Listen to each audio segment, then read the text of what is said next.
Ayun mga gawiks, ang masayang morning sa lahat dyan. Masayang umaga, saan man kayo naroon, masayang tanghali at masayang gabi.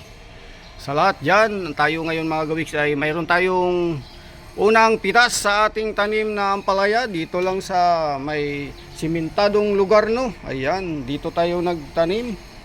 So dati mga gawiks, yan ay patulahan. Patula ang naitanim natin dyan. At sumunod naman ngayon ay yung ating tanim na ampalaya. At ngayon nga mga gawiks, tayo may pipitasin na, kaya ito, tayo ay masaya sapagkat unang pitas ng buong ampalaya. Yan ang unang pitas natin mga gawiks sa puno na yan. Ayan, marami pang bulaklak at mayroon pang mga kasunod na maaring magbunga at pipitasin natin. Ayan. So ngayon mga gawiks, ito ay isang malaki na ampalaya ng bunga at ito ay pwede na nating gulayin. So ngayon, sa umagang ito ay pipitasin na natin yan. So nilagyan ko lang to ng unang pitas. Ayan. Nilagyan ko yan mga gawiks para mabibilang ko kung makailang bisis tayo magpitas dito ng ampalaya, no? Ayan. So yan ay mayroon tayong mga pwedeng mapipitas sa susunod. Yan ay lalaki pa at marami pa yan mga gawiks sapagkat nagbubulaklak pa yan. Kaumpisa pa lang yan. So ngayon ito ay ating pipitasin na para magugulay na natin at makain, no? So yan mga gawiks, pinitas na natin. Yan. Yes, yahoo! Ayan, pwede na sa isang tao to pag naluto. Kaya sa akin ay kasyang-kasya na to mga gawiks. Itlog lang ang katapat nito. Kaya ngayon ay masaya tayo, may uulamin, makalibre sa budget natin. At siyempre makakatulong sa ekonomiya sa pagtatanim-tanim natin, no, sa paligid o sa ating mga bakuran dyan. So ayan na, nakaharvest na tayo, sariwang-sariwa to mga gawiks. At mamayang tanghali ay pwede na nating lutuin to. Yan.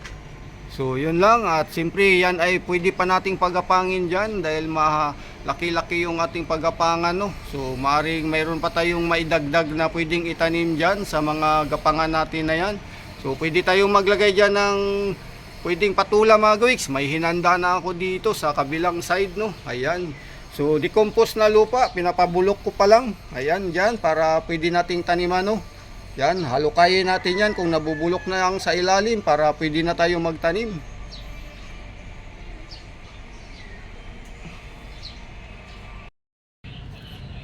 Ayan mga gawiks, tayo ay maghanda na ng ating lulutuin, no, yung ating napitas na ampalaya kanina. Ito na yung ating mga sangkap, naka-ready na, no. Bawang itlog, siyempre kamatis, sibuyas at bawang.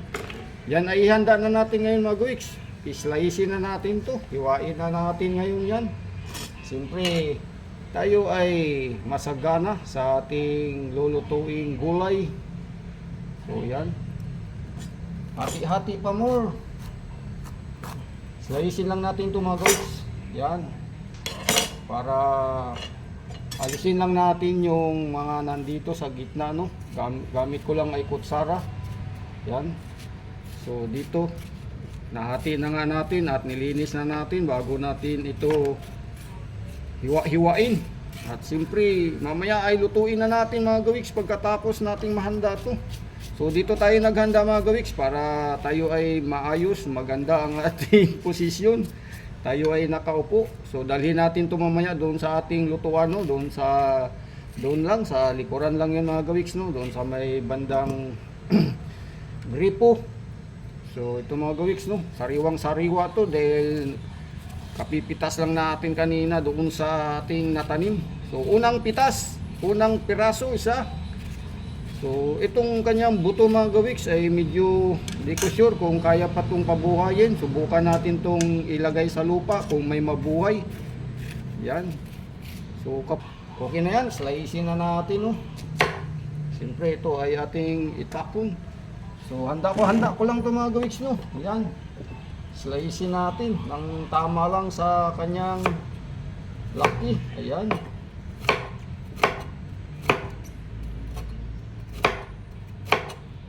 para mamaya pagkaluto kain-kain na. So ito lang ang kagandahan mga gawiks na tayo ay may tanim-tanim, no. So alam naman natin na pagka mayroon tayong mga gulay-gulay dyan na tanim, mayroon tayong aanihin. At siyempre, hindi lang yung ibig sabihin tayo ay makakatipid kundi nakakatulong din tayo sa ekonomiya mga gawiks. Siyempre alam naman natin, pag walang magtatanim, walang aanihin, walang makain ang ating mga kababayan sa syudad. Sa syudad na kung saan sila ay umaasa sa farmers na nagtatanim ng gulay, nagtatanim ng prutas, nagtatanim ng palay. So kahit marami kang pera, kung wala ka namang mabibili na pagkain o anumang makain, gutom ka, anong gagawin mo sa pera kung walang magsasaka, walang farmers? So mahalaga talaga mga gawiks ang farmers, no?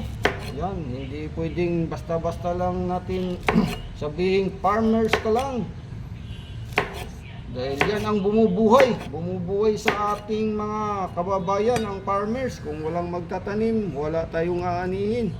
So okay na mga gawiks, no? Sakto lang to sa ating sarili, yung ating na-slice, no? Siyempre, ihanda naman natin yung ating kamatis at sibuyas. Iwain naman natin to. So slice na natin mga gawiks. Matapos nating hugasan, so okay na yan. Hati-hati lang. Hati-hatiin lang natin sa pag-slice. Ayan, ang ating kamatis, no? Wow! Lang yan, na maubos tong dalawa. Ihanda na natin parehas. So madali lang naman lutuin to. Saglit lang to sa pagluto mga gawiks. Dahil ang palaya lang yan. Di naman natin kailangan pang palambutin yan. Pagkagisa ay sus, laglag agad yung itlog para maluto na, sabay timpla. Yan. So okay na yan mga gawiks, no? Paghanda natin, luto agad. Yan. Siyempre kasunod nito mga gawiks, yung bawang naman, kasama yan. Hindi mawawala talaga itong tatlong sangkap na to sa paggisa ng ating mga lutuin, no? Itong bawang, sibuyas at siyempre kamatis. Magka-partner talaga yan silang tatlo madalas. So yan, itong ating bawang mga gawiks, medyo maliit, no? So yan ay ating pigain. Yan, pigain lang natin para matanggal yung balat. So sariling luto, ganito lang ang procedure. Dahil sa hindi naman wala tayo sa restaurant. Sa restaurant ay naka-ready na lahat yan, nakalagay na sa isang lalagyan. Wala nang pukpuk-pukpuk. Wala nang hiwa-hiwa. Dahil lahat yan ay nakabukod-bukod na sa isang lalagyan. Kumbaga, pagka oras mo ng kailangan, nandyan na. Kukuha ka na lang para mabilisan ang pag-ready ng mga lulutuin sa mga nag-o-order. Yan, para di mag-antay ng matagal yung customer. Pa-ready na yan. Pero dahil sa tayo ay sariling luto, so ayan na mga gawiks. Dahil sa ready na, itlog na lang. So itong itlog mga gawiks, yan ay ating siyempre biyakin at yan ay ating halo-haloin. Ayan. So haluin natin mga gawiks. Ayan. Okay, sa all right. So mabilis ang luto na to. So ayan na mga gawiks, nandito na tayo sa ating kusina, no, kung saan dito na tayo mag-start na magluto. Kaya sindihan na natin yung ating kalan. Ayan na, okay na, start na ang apoy. Yes, yahoo. Ayan, siyempre mga gawiks, handa natin yung ating mantika, no, sa ating pagluluto. Yes, yahoo. Ayan. So konting mantika lang, ayan, panggisa. Antayin natin na medyo uminit-init yan mga gawiks, no. Yan, ikalat lang natin na mamantikaan ang buong paligid ng kawali. So yan lang, at siyempre antayin natin, saglit lang yan at madali ang luto lang, pang sariling ulam. Bawang, sibuyas, kamatis at nagkuha tayo ng nor cubes, yung ating ihalo dyan mga gawiks, para ito ay hinati lang natin kasama sa ating paggisa dyan ngayon. So medyo umusok na mga gawiks, ibig sabihin yan ay medyo mainit na, kaya ilagay na natin yung ating sangkap. Yan, sibuyas or bawang ang unahin, kaya lang ito yung nauna nating nadampot, ang ating sibuyas. Ayan, sunod na natin yung bawang agad mga gawiks. Yan, yung bawang. Ayan ang bawang. At siyempre, ang kasunod niyan ay kamatis. At haluin lang natin to na saglit mga guys, no. So, sariling ulam, walang magrereklamo kung anong maging lasa ang maging resulta. Mga guys, no. Yan, kamatis na ang kasunod para magisa na rin kasama. Ayan. Kasama na to lahat mga guys. Kasama na yung ating nor cubes. So, hinati lang natin sapagkat di naman karamihan yung ating gulay. Isang piraso lang na ang palaya yan. So, gisahin lang natin to at siyempre, alam na natin. Kunting-kunting gisa lang sa ating mga sangkap. Kasama na yung ampalaya. Mabilis ang luto dahil yan ay gulay. Hindi na kailangang patagalan o palambutin. So, itong ating ampalaya mga guys, ayan, sariwang sariwa. Yes, yahoo! Ayan na. Gisa-gisa na. So, depende yan mamaya mga guys kung anong magiging lasa nito dahil siyempre sariling atin lang to. Gisahin lang natin to ng mabilisan. Lagay natin yung ating itlog. So, hinaan lang natin yung apoy mga guys. Hinaan lang natin dahil siyempre sobrang mainit. Dahan-dahan lang. Yan, dahan-dahan. Mukhang hindi magtagal. Tapos na to mga guys.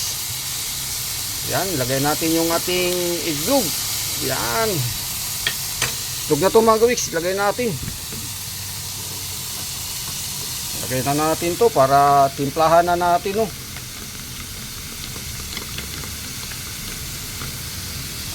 Yan. So, ubos. So, 2 piraso. Haluin natin.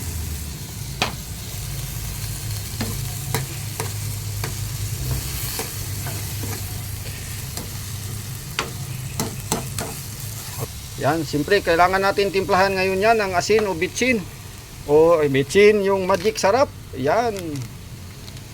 Timpla-timpla na. So, ito mga guys, asin lang muna ang lagay natin. Konti lang. Ayan. Tamtaman lang. Yan. At siyempre, kasama na rin yung ating magic. Haluan lang natin ng konti. Yan. So, it's alright na mga guys. Haluin ko na to. Ayan. So, ayan na mga guys. Tayo'y nakatapos na sa ating ulam, no. Ginisang ampalaya. Ayan. Nahalo ay itlog. So, yun na. At bye-bye. Yahoo! Masayang buhay sa lahat dyan. At malasang ulam. Gulay-gulay tayo. Patay-patay na tayo. Dahil tapos na. Ayan. Bye-bye. Yahoo! Maraming salamat sa lahat dyan.